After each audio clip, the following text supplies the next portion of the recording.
I think I have probably before. Hey, You probably have, DFWT, yeah. tell us about your fear of dogs that you're currently telling us about.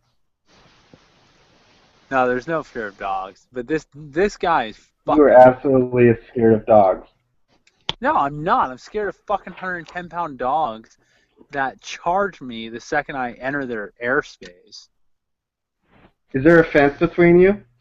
No, there's no fence between us, dude. This guy's charged me like 3 times when I go out to take the Well, he trash. said what he was saying is that he shares this dude that has this dog basically shares the house with or shares the lot with. It's the guy that's in his lives above his garage. Yeah, and by the way, we're live right now. I just fucking saw that. Welcome to the Dome for the NFL Week 8 podcast. What a freaking weekend of sports we have this week, guys. Shut up, DFWT. We got American Pharoah going for the Grand Slam of horse racing. Never been done. That's on Saturday. Rugby World Cup, World Series, MLS playoffs. We know we're all watching that for sure. F1 Mexico Grand Prix returns. And the NBA. Woo! Welcome to the NBA podcast. Just kidding. We're actually here to talk about the NFL today, guys. You got your host, me, Sheriff Rau, and we got Bear Down Crim with us tonight, and DFWT. What do those letters even stand for again? Those letters stand for Don't Fuck with Tom, aka Don't Fuck with Tom Brady. It originated from last year, week 4. Went Island Super Contest against all of you bros, and everyone forgot that the Patriots were really good. Everyone said the Patriots were dead, and guess what? We won the Super Bowl. Thank you. Wow. Don't fuck with Tom. And we got Bear Down Crim with us tonight, too. What are you drinking tonight? What am I drinking tonight? I started with a little bit of I haven't found too many of these. I actually found a 12-ounce Enjoy by Stone IPA. So I started with something small, and then I went to a bomber it's actually by Anderson Valley Bourbon Barrel Stout. I'd never tried it before. I actually found this little place next to my house that is more of sells a lot of craft beers. So went and bought a couple of those. So that one, this Bourbon Barrel Stout, it was what you would expect from a stout. But then what I just cracked open is called a Big Cog Double IPA, which I am super stoked to try and drink throughout our podcast here today. Weren't you the guy that bought the Stone Wait Until Buy IPA, thinking it was the Enjoy Buy IPA, and you drank it as soon as you bought it? No, that wouldn't be me. I bought an Enjoy After, and it's for sometime in December, and I threw it in the back of my pantry behind all the pots and pans that I never used because I don't know how to cook.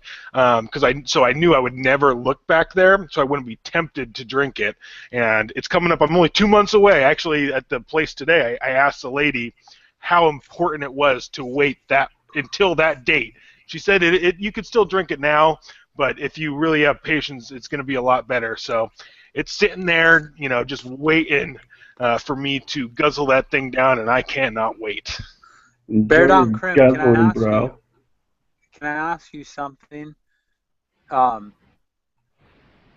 it matter what temperature you're supposed to store it at, or no? I'm curious. I've never done these Stone Enjoy After. It's actually Enjoy After, Sherrod.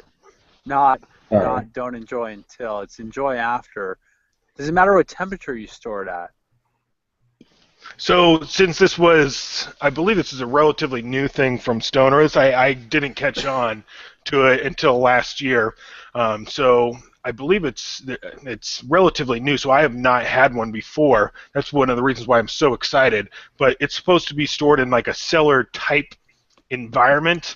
Unfortunately, I do not have a wine cellar, though that is something that I will have at some point in my life, along with my other end goal of one of my investments owning solid gold, single solid gold bar, just so I can say that I own one. I also want a wine cellar, and that will be at some point. But that being said, I think it's supposed to be in some kind of environment like that, but I'm just storing it at room temperature in the back of my pantry. All right, well, because what, wine cellar's at 56 degrees or something like that. Okay. Now we're just getting to freaking science. No. Moving on. Fine. Last week was a brutal weekend for the Dome once again. Oh, wait. Not for everyone. Just for DFWT and JQH, who got annihilated. DFWT is now no longer leading anything in the standings.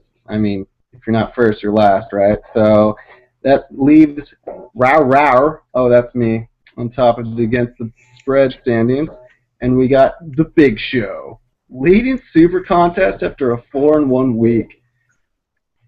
Big time. So I got a question for you guys about last weekend. You know, there was some, DFWT, you got wrecked. Did you have anything to add about getting destroyed last weekend? No, I mean, I just flat out missed, man. Flat out missed. I can't tell you otherwise. I got cute with a couple picks. My Super Contest, I got wrecked in. My betting, I got wrecked in. I mean, I just flat out got wrecked. I flat out just missed the week. I mean, this week and last week were really my undoing, and I just didn't do well. Nothing else to say. It was tough. All right. So just so you guys know, I just took my first sip of this Big Cog Double IPA. Less than stellar. Not good. Not very good. Really? Yeah, I'm kind of disappointed in it, to be honest with you guys. Who's the brewery? Wines Brewing, WIENS. Unfortunately, it's not one of my favorites, but y'all know me. There's no way I'm not going to drink it. Hey, at least you're trying new things over there, BDC. In regards to my week from last week, though, I didn't do that bad. I finished 8-6 overall. Really disappointed that the Falcons didn't cover. I believe all of us took the Falcons.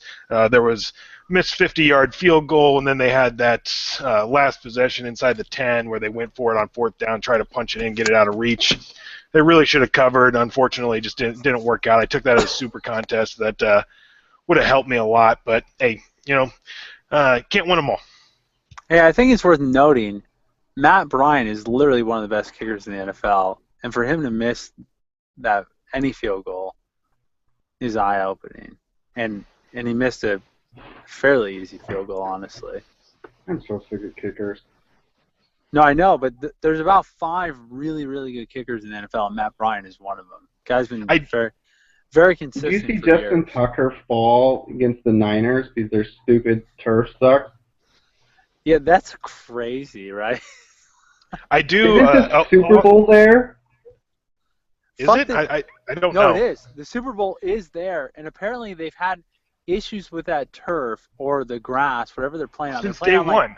Day one. They've had it since day one. Yeah, they've never had a good turf, and they're hosting the fucking Super Bowl. Why? I mean, it's not even in San Francisco. It's in fucking Santa Clara, which I went to school there, but I don't know. It's a little odd. JQH might go nuts. Along the same lines of kickers, though, the new rule, I actually really like it a lot. With the PATs being back further, it makes things a lot more interesting. One of the lines this week actually were affected by it, I believe, and if they hadn't missed that, do you guys remember which one? Who was it? Someone missed the field goal at the end of the game, or the extra point at the end of the game. Actually made it so it was only a one-possession game at the end. It gave somebody a chance to come back, which I really do enjoy the rule. It makes that much more important on those extra points. So I think it's a unique twist that I've enjoyed so far.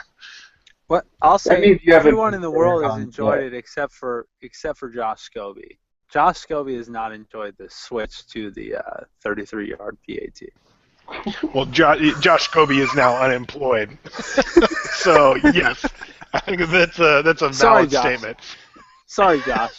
I'm not sorry. Fucking make a kick. But yeah, no, I like it a lot. But yeah, I don't know but which him has game really that was. enjoyed it. Was that the Buccaneers game? Because I definitely stopped watching that game. I should probably, on my iPad, I should probably actually have some NFL stuff up as opposed to my Clash of Clans, where I had a very awesome accomplishment today that I upgraded my archers to level 6, but we'll keep Oh that my at goodness. a minimum. Oh my goodness.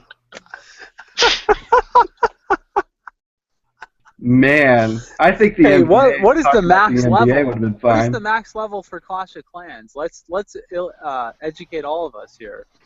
What is a level the 6 max game? level for the archers is level 7, but I don't think we're gonna. I don't think we want to go that far down the rabbit hole. But it is it has been a game that I have joyfully wasted time with.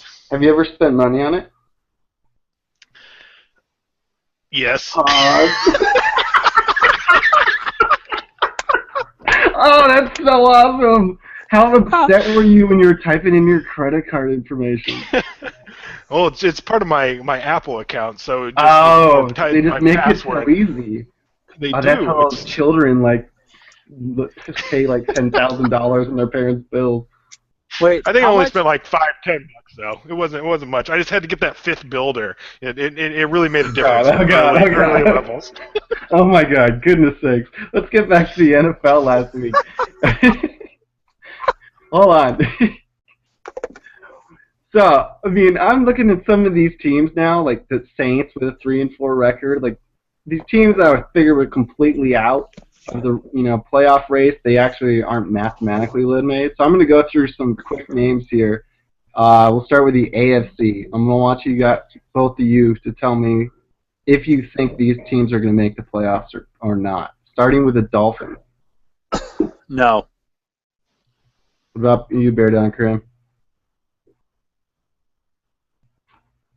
BDC? Did we lose you? BDC. All right. Well, There's and then they have the Jets. Wait, hold on, Nick. Hold on. Whoa. Bear Down Karim, can you hear us? I can. Can you hear me? No, we lost you for a second. What did you say about the Dolphins? Dolphins. So I started by thinking no, but then it's not outside the realm of possibility. What are there? There's 2 wild card teams in each division, correct? No, in each conference, not division. That's what I meant by conference. So I mean, in that division, the Patriots are obviously going to take that, and the Jets are looking actually pretty good. And then it's really, I mean, if you look at it, the other teams, I mean, that are similar records to them for that second wild card spot. I mean, you're looking at Pittsburgh, who I think is going to be the one that actually takes it once they get Big Ben back, which hopefully will be this week. And then you also got the Raiders, who I don't have the faith in the Raiders. This is not going to be their year. So it's not. I'm not going to say that they're absolutely not going to win it, but I would say that they do have a remote possibility. Yeah, I agree. Well, the one thing that we touched on actually last week was we were wondering about what the Dolphins could be, and all of a sudden DFWT told me to look at their schedule. Their next games at New England, at Buffalo, at Philadelphia, home to the Cowboys around Thanksgiving, so Dez and Romo might be back, at the Jets, versus the Ravens, versus the Giants, at Chargers, versus Colts, versus Patriots. It's going to be tough with that schedule to make it, especially because, like, the next team that's on the list, the Jets. Bear Down Karim already touched on the Jets. Did you have anything more? I mean, they've been playing well. I mean, it was kind of a fluke last week that they covered against the spread. Not that that means a lot, but actually it did mean a lot in our standings for our picks, and I was happy to see them kick that field goal and then go for the onside kick. But that being said, I do think that I love the fact that they actually have a competent offense this year. And by competent, I mean they have some playmakers in Brandon Marshall. Chris Ivory's really had a great season. And then Fitzy is actually someone that can throw the ball. He's a gunslinger. He's going to make things happen. He's also going to make mistakes, but that's a lot more than one can say about Geno Smith, who is either just going to be serviceable at best or just make the worst mistakes possible. So, and then not to mention, obviously, their defense is outstanding. So I do like the Jets a lot. And then I think really the other wild card team is it's going to be between either the Steelers, if they come back and overtake the Bengals when Big Ben gets back, or the Bengals. I mean, they've looked outstanding this year. So, I mean, they're obviously the front runner in that division. So I think that the more I think about it, Miami might have a little bit of a tough time outplaying one of those two teams, especially given that schedule you just listed off. But I'm not totally counting out the Dolphins either. I have the Steelers winning that division. They're going to win. No, I have Cincinnati winning that division, but the Steelers being the better team going into the playoffs. Personally, I think Big Ben does it. No, I don't think he does, dude. I honestly, the Bengals start out, they're 6-0. Yeah, but now they actually play teams. I know, but what? They have to win 4 of their next 8 games, or no, 4 of their next 10 games. And yeah, 4 of their next 10 games. And they'll be 10-7. The Bengals are a lock. The Patriots are a lock. Let's think about it for a second. Denver is going to be a lock, and then the AFC. Yeah, you're right. The AFC South is like whoever. There's no wild card teams coming out of the AFC South. The Texans. Don't throw at them Raiders. The Texans are in second place. Well, they're tied for second place in the AFC South. I mean, it's going to be the Colts, even though the Colts are. We all know that they've been.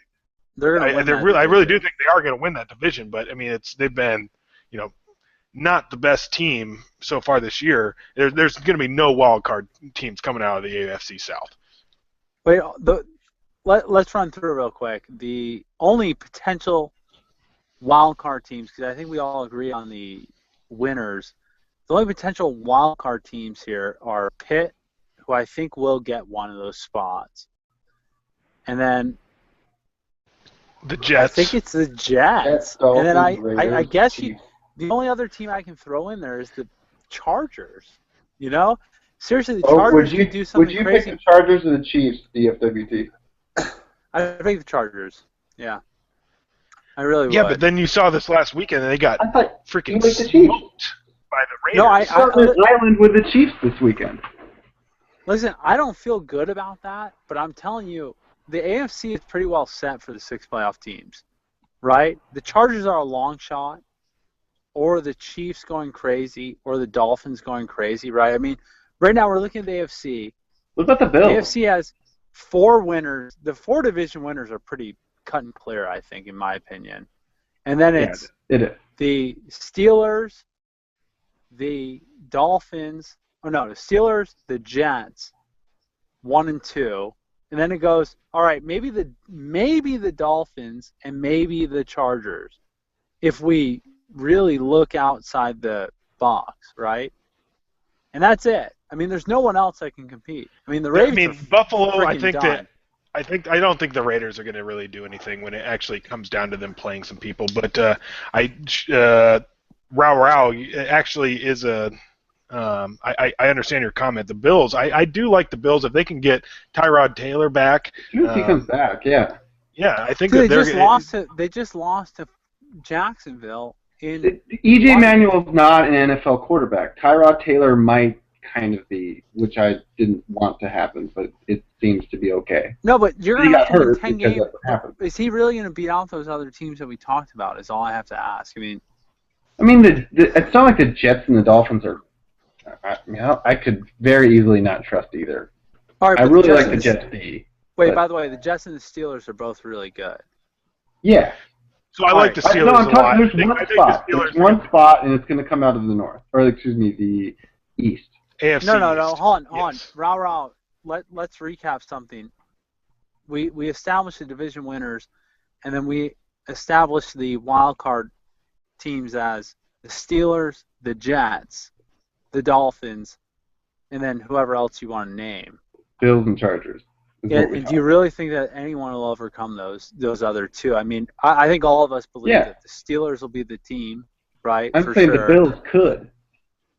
I don't think so. I think it's pretty well set that it's going to be the Steelers and the Jets, and that's my personal opinion. Now, I'll let you talk about why you don't agree, but I think that's pretty well set. Well, I think it's the Jets. I'm just not throwing out. Well, the other thing is we got to know that the season's only halfway over, and us in the media, we want to say that it's already been decided. These are going to be. That these are the absolute teams that are going to win. But we know every year there's teams that make runs that come back. So we can't just say, hey, this is the end all be all.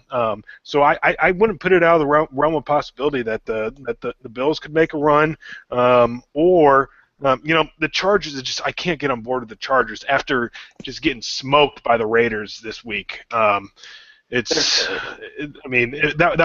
bad. That was the most shocking game to me all week, by the way. 100%. Not to me.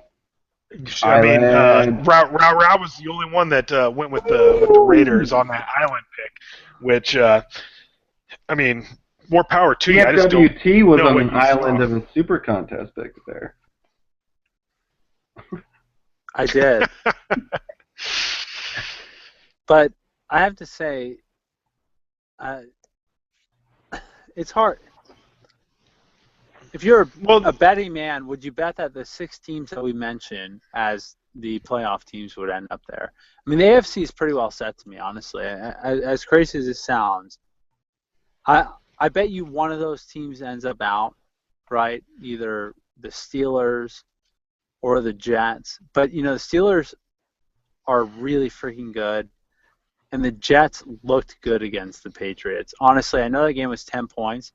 I'm a huge Patriots fan, and I did not feel good about that game until about 10 minutes left in the fourth quarter. We're talking about 10 minutes left. They had the ball down 7 with, obviously 15 seconds left at the end of the game, but you can't feel confident. Especially with Brandon Marshall going up into the end zone. That pass that they threw at the end of the game where they didn't even get another playoff. That was unacceptable from the Jets' perspective. But you as a Patriots fan, you still cannot feel comfortable going into that situation when Brandon Marshall is one of the ones that's going to be going up in the end zone for a Hail Mary. So, but that being said, as a betting man, obviously, yes, those 6 teams that we just spoke about, they're going to be the favorites for the ones that make the playoffs. But what I'm basically saying is every year there's an unexpected team that makes a run, and I would not be surprised if somebody makes a run and knocks one of those teams out. The Jets, I agree. You get to play the Bills 2 more times, so that will be interesting. Or the Bills get to play the Jets, however you look at it. You can look at it that way. You can also look at it as the Jets play the Raiders this weekend. Boom. Yeah. At the Raiders. Let's weird switch things to the can NFC, happen, Shrek. and then they're tied. I'm going. All right. NFC East, let's start there because that's going to be a lot of, which one of those teams would you say wins the division? Bear on Crim, you start. If you want me to start, the bottom line is I don't know. That's just everybody's still in the thick of things there. The Giants are on top right now, but I do like the Giants. But with the Cowboys, I know we had this discussion offline earlier. Would you rather be the Cowboys at 2-0 and having lost Tony Romo, or would you rather be 0-2 and have Tony Romo? At the time, I was leaning towards Romo and Dez. Yeah, Romo and Dez. But I was saying that at the time that I would rather be 2-0 and having lost those 2. But obviously, that's proved, something that it's incorrect because they've lost 4 straight games, and but the Eagles, they've been less than what all of us expected, and then the Giants, I do think that the Giants are a formidable team, and overall, I don't see the Redskins really being the ones that come out on top in that division. But other than that, I mean, it really is. Everybody's in the thick of it. I can't pinpoint a particular winner on who I think it's going to be. If I had to guess right now, it'd be either the Cowboys coming back with Romo and Dez, or the Giants. But I mean, it's that one's really still up in the air. Yeah, I think the Eagles may win that division. Honestly, I mean that's who I would pick as the front runner. That division, like BDC said here, is probably the most open division in all of NFL. Easily. I mean, if the Redskins won it, would we all be shocked? I mean, I would be a little. I would very much be shocked. No, I would be shocked too, right? 100%. I mean, as everyone knows who's followed this, I thought the Redskins were going to be one of the 3 worst teams in the NFL this year. But that division's just so in shambles. They're just beating up on each other, right? I mean, no one has asserted their dominance. No one has said, "Hey, look, I'm the team to beat." That's just a weird division. It's a crappy division, honestly. I mean, everyone likes that division. That division doesn't get shit on because it's New York, Dallas, Philly, and Washington, 4 of our most major metropolitan areas. But that division is not very good. There's no one there that's going to win a playoff game. I hate to say it. Unless Dallas gets Dez and Romo back and Greg Hardy is right. And then now you're talking about a team. That's a team that could win the game in the playoffs and could make noise. Otherwise, that division is going to get a playoff team and they're going to lose, right? I mean, flat out. I mean, I agree with you with most of what you said. I mean, if Dallas can make it into the playoffs, they're going to be they're a different caliber team than the other 4 or the other 3 teams in that division. Because if they do manage to get in, I really do think that Romo and Dez and a lot of those other folks have a lot to prove, particularly Romo. And I wouldn't be surprised if they pulled out either a win, and most likely if they get in, it'd be an upset. But I would not put it past them. I would like to see the Cowboys make it and see what they could do in the postseason. I agree. The Cowboys have a minimum of 3 more games without Romo, and I don't know what the story is with Dez is, but that's probably another 2 to 3 weeks as well. Well, Dez made the trip this week. I think the Cowboys have a policy where people that aren't playing don't get on the team flight, but Dez paid his way out, and he was warming up with the team, which is a good sign. So, I mean, he easily could be back here this week or the next week.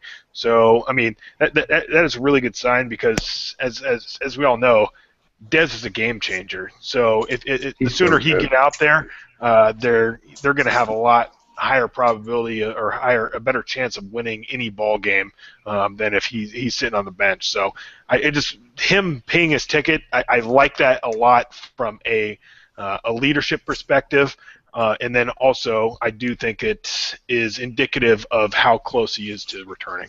Bro, you love Dez Bryant as much as I do. Can I ask something else? Let's talk about something that's more publicized. What about the Dez Bryant, Greg Hardy exchange? What do you guys think of that? I mean, is Greg Hardy just psychotic? I agree. I mean, that's my personal.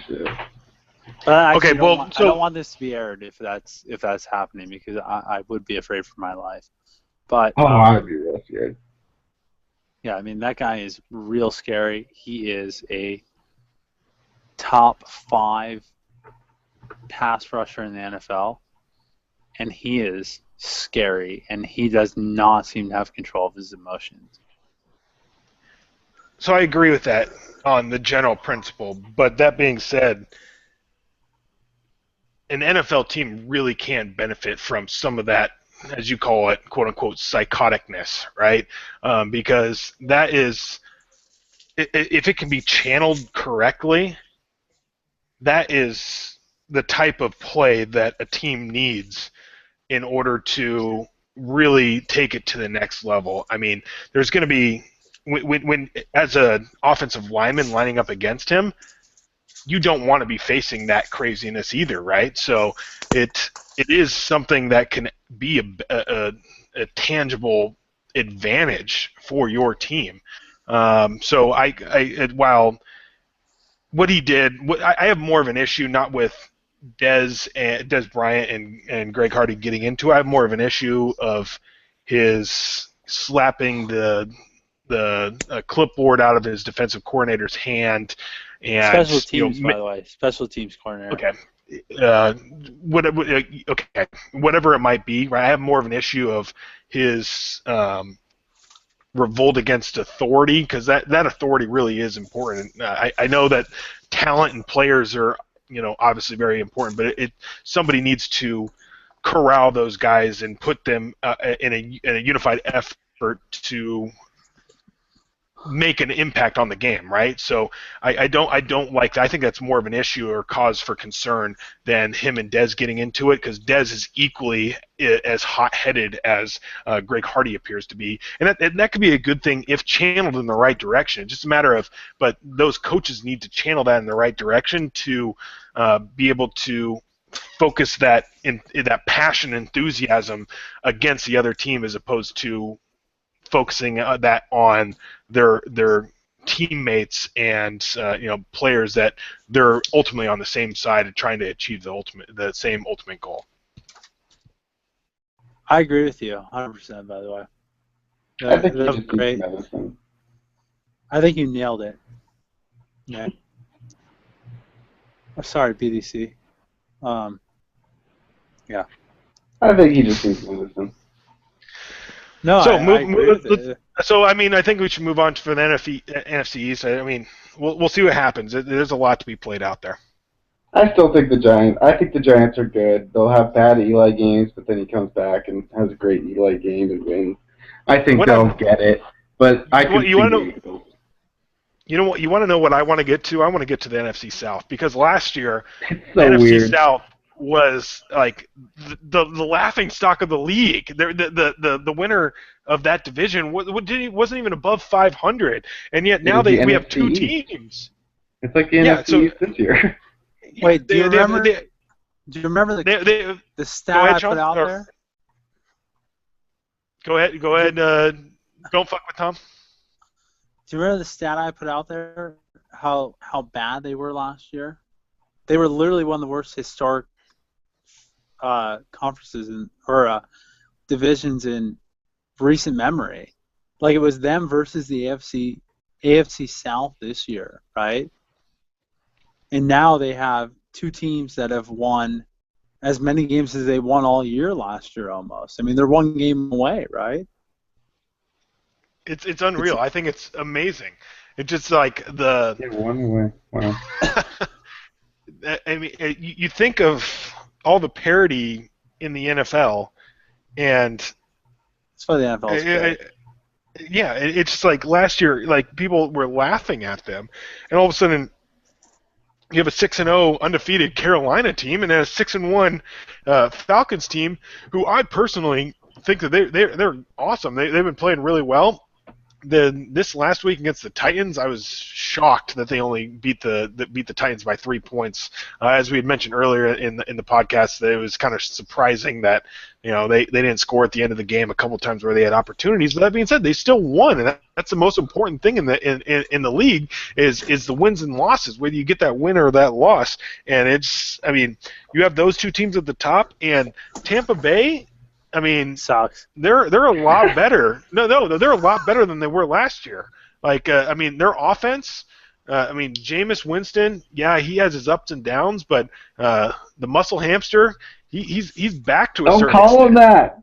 I know, but what's his other nickname? I don't even remember. I don't know. It's definitely muscle hamster. Who doesn't want to be called muscle hamster? Why wouldn't he want to be called that? That's an awesome nickname, in my opinion. Wait, that's a great nickname. Why are you saying no? That is one of the best nicknames in all the NFL. Doug Martin himself has come out. DFWT, No, Martin came out publicly and said, "Do not call me Muscle Hamster. That is not my nickname." Like you have any ownership of what your nickname is. You don't get to choose it. Well, not by only the way, that, hey, by the way, but like in the if you're rules of fucking Aaron Rodgers, and you say, "Hey, don't call me something," I respect that. If you're Doug Martin, I don't respect that. He gets Well, called I mean, when Mark he wants to Wahlberg get says, called. "Don't call me Marky Mark." I'm still gonna call him Marky Mark. I don't really care what he's gonna tell me not to say. That's how you know him. At the end of the day, and to add on to that, right? In the rules of society, like if somebody tells you, "Please do not call me this," what is everybody going to call you?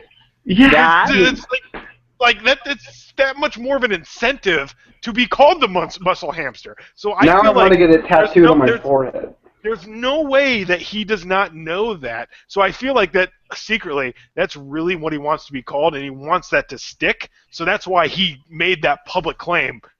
Please do not call me this, because he had to have known that everybody was going to be calling him the muscle hamster after that. I can imagine him sitting in the car with his friends reading tweets. He's like, "They're all calling me Muscle Hamster again."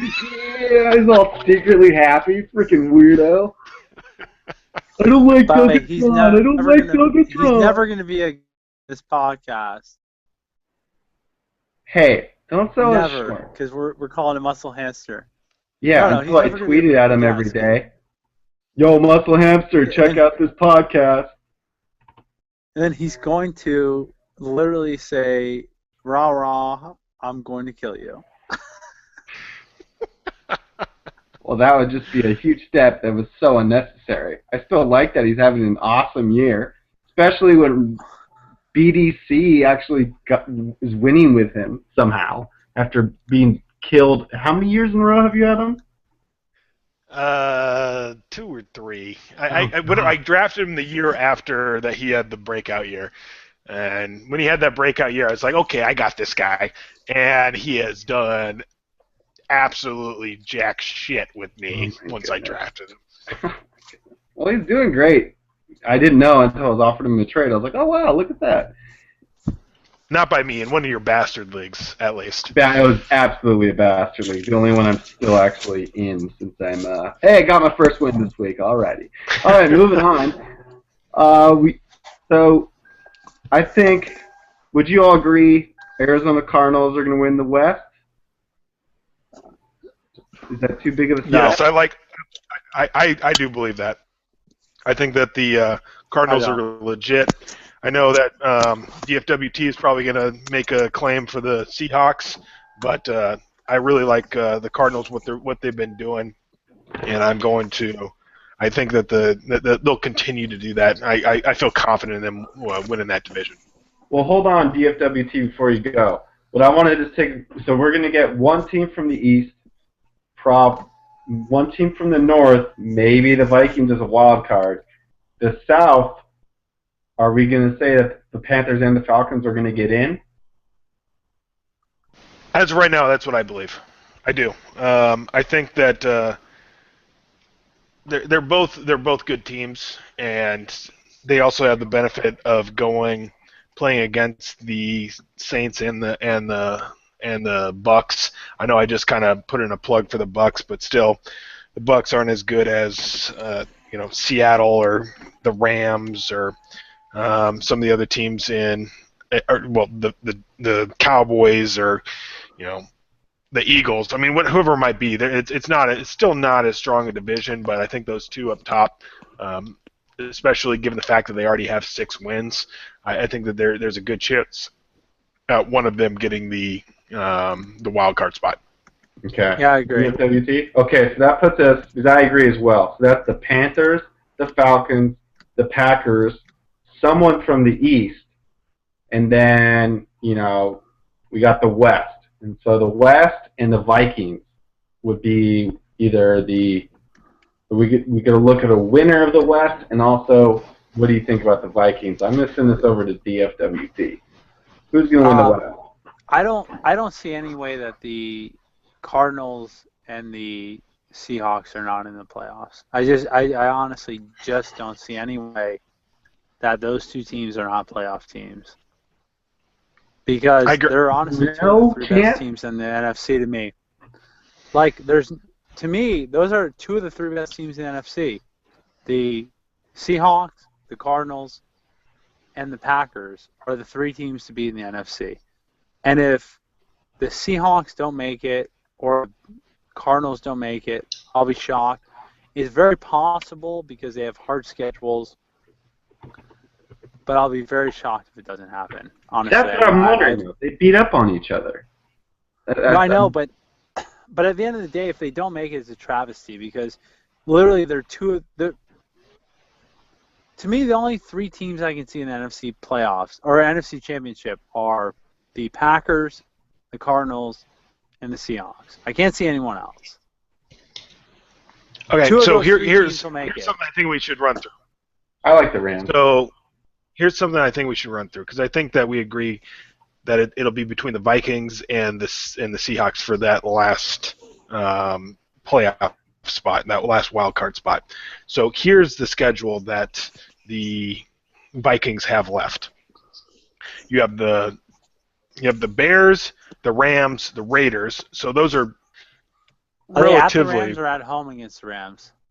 They're at home against the Rams, and then you got so those are three relatively winnable games. Then you got the Packers, Falcons, Seahawks, and Cardinals, which are four that they're going to be underdogs in, and then you finish off with the Bears, the Giants, and then the Packers again. So they got a relatively tough schedule. They got about half and half. They got the Lions twice already. Yeah, and then also if you look at it, the Seahawks, on the other hand, Wait, so hold on. How many games do we figure the Vikings will win before we move on? I think they'll win maybe 4 more. I think that would be a fair assessment. That'd be a conservative guess. Yeah, right. 4 more, maybe. So basically, be 8-8. So yeah, which is not gonna get it done. And then on the other hand, nice for those games. But you got to think here we go. The Seahawks, on the other hand, here's what they got left. They got Dallas, Sans Romo, probably without Dez too, but Dez might play. Either way, without Romo, they should win that one. They got the Cardinals, which will be tough. They got the 49ers. They got the Steelers. They got Minnesota, Baltimore, Cleveland, Seattle, and Arizona again. I think. No, that's not right. You said Seattle for Seattle. St. Louis, you meant, right? Yes, St. Louis. Yes, sorry about that. St. Louis. So I've got 5 wins for them. 5 solid wins. I think at least 5. I agree with you there. So right now that would put them at 8-8 too. So there's also the Rams. We get the 49ers twice, the Lions once, the Bears once, at the Ravens versus the Buccaneers. Those are all winnable games. And they already got 4. He actually brings up brings up a good point. The Rams might sneak in as a freaking wild card, which would be so. They have a home schedule of the Bears, Cardinals, Lions, Buccaneers, and the Niners. Those are all winnable games. He's right. Well, the Cardinals is a tough game, but then they have at Ravens, at Vikings, at Niners to end the season. They have a much nicer run. That win week 1 against the Seahawks was huge. Yeah. And they played the Seahawks real tough the last couple of years. They played a few. I mean, they beat the Cardinals too. So it's still there's some stuff to be played out, but I would say that the NFC is more up in the air than the AFC if you had to guess at this point. The NFC is also a stronger conference than the AFC overall. I would say that even the teams that don't make the playoffs in the NFC are better than the last teams that make the playoffs in the AFC. But I think the top tier talent might be better in the AFC with the Patriots, the Broncos, 100%, Pittsburgh, yes. and Bengals. I mean, you got the Cardinals, who I really think are a top-tier team, and then you got the Packers, but I think there's more on the AFC side than the NFC. No, I think that I think you're leaving the Seahawks out. I literally do. I mean, I know I've been harping on this all year, but the Seahawks are so damn good. Honestly, they really are a good team. So that's the only team that I'm going against the grain. They just need help. That's all it is. They do. No, if the Seahawks are healthy, if the Seahawks are right, I mean, if the Seahawks don't make the playoffs this year, that would be one of the most shocking things I've ever seen. They went to the Super Bowl 2 years in a row, by the way, and they didn't have any major turnover as far as like losing major players. They lost a couple of guys. They didn't lose any of their major players, right? And if they don't make the playoffs this year, that would be one of the most. You're forgetting that they lost an offensive lineman. Their offensive line looks absolutely terrible. Russell Wilson has no time. Max Unger is really good, but I mean, you would think that it's just shocking to me that they haven't used Jimmy Graham more. He is one of the premier tight ends. If not, you can call him a tight end, you can call him a wide receiver, whatever you want to call him. Or should we call him what we call him here on this podcast? The Fat Camel. Let's put it out there. Do you want to explain that story, DFWT? Yeah. If not, I'll explain it. Ooh. Painfully so, I made a trade at one point in my life that was last year. Hilton for $4 as a keeper. I traded T.Y. Hilton for $4 as a keeper. Plus, I traded Trey Mason, who was a $1 keeper, but he obviously wasn't worth anything. And I traded Mohamed Sanu, I think, for $1. That's correct. It really didn't matter. But yes, go on. Who'd you get? No, but it gave you a look. You know, it gave you a look. And then I got the Fat Camel, as we call him, which originates from Gladiator. You know, it was, hey, basically I traded you this guy who looked great, and he really sucks.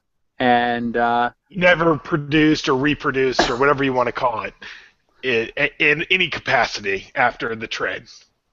Yeah, I mean, we could go into detail so hard. I mean, literally, this guy had a ball to win the championship, by the way, against me and Ra last year.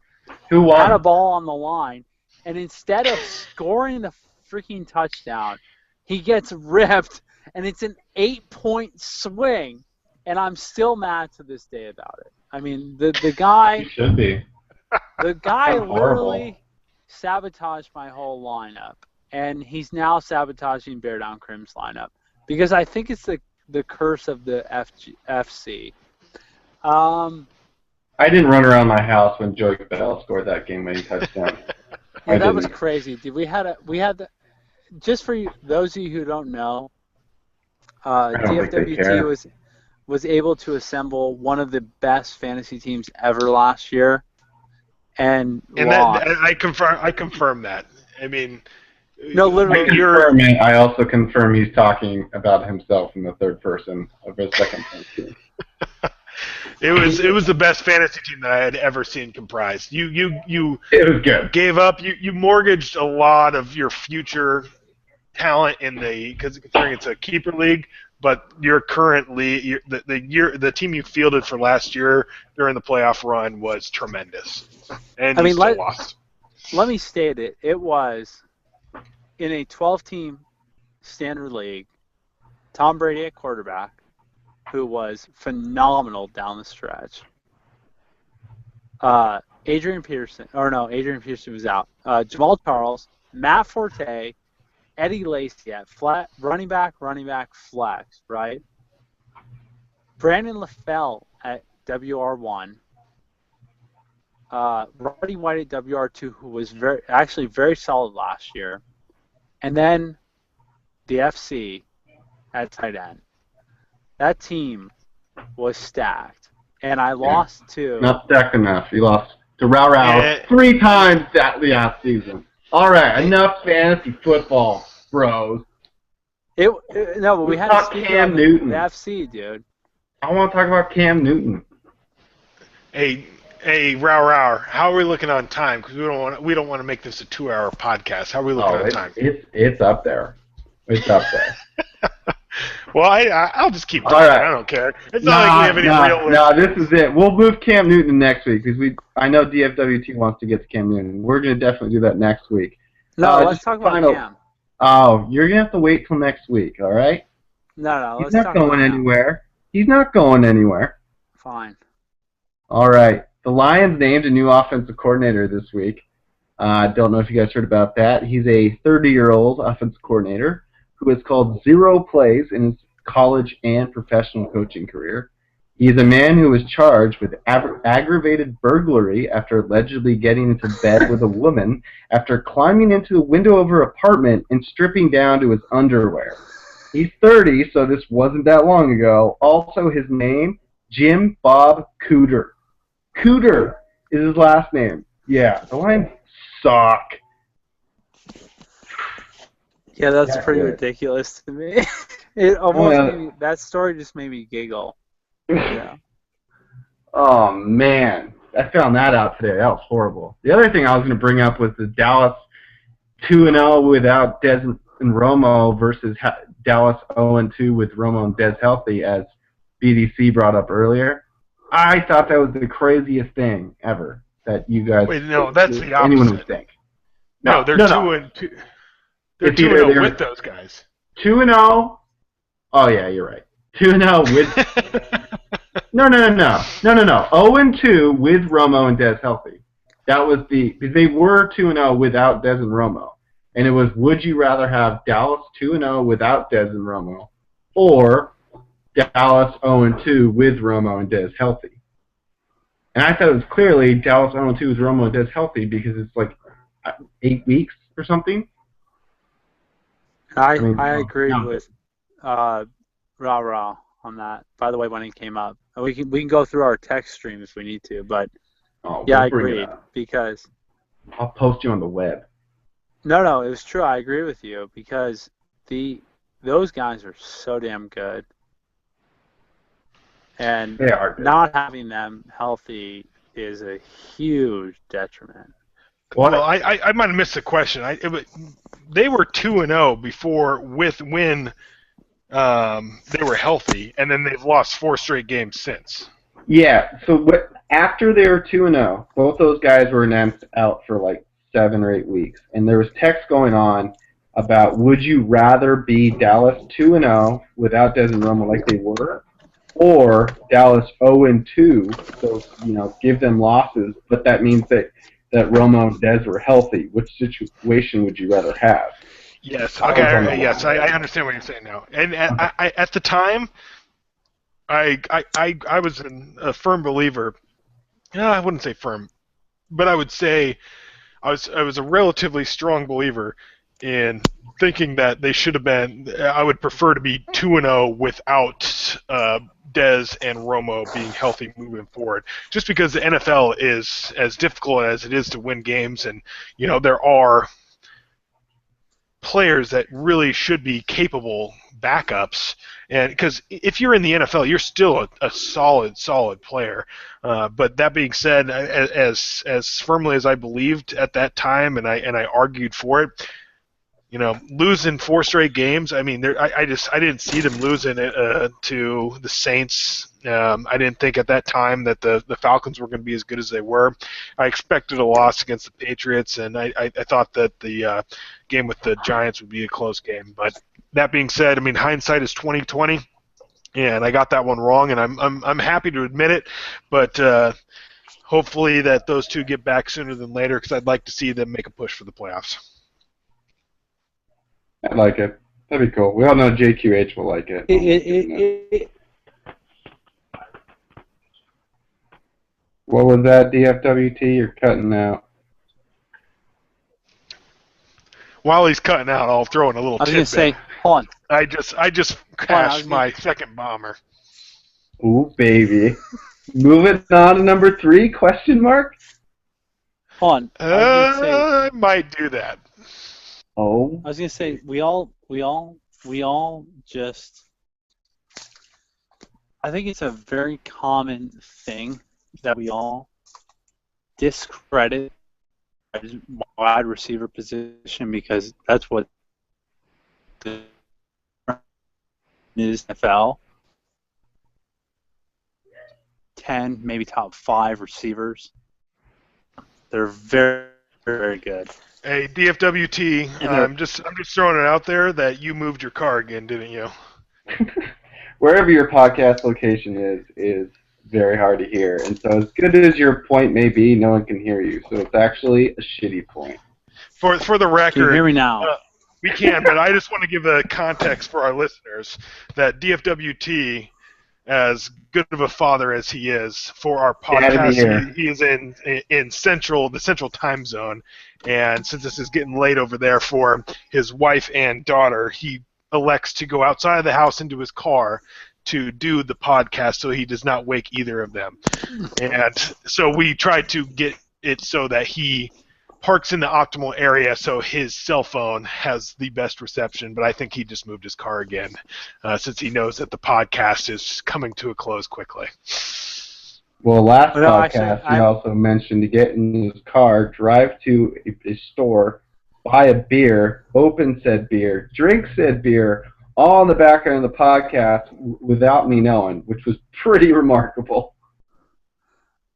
That's true dedication right there.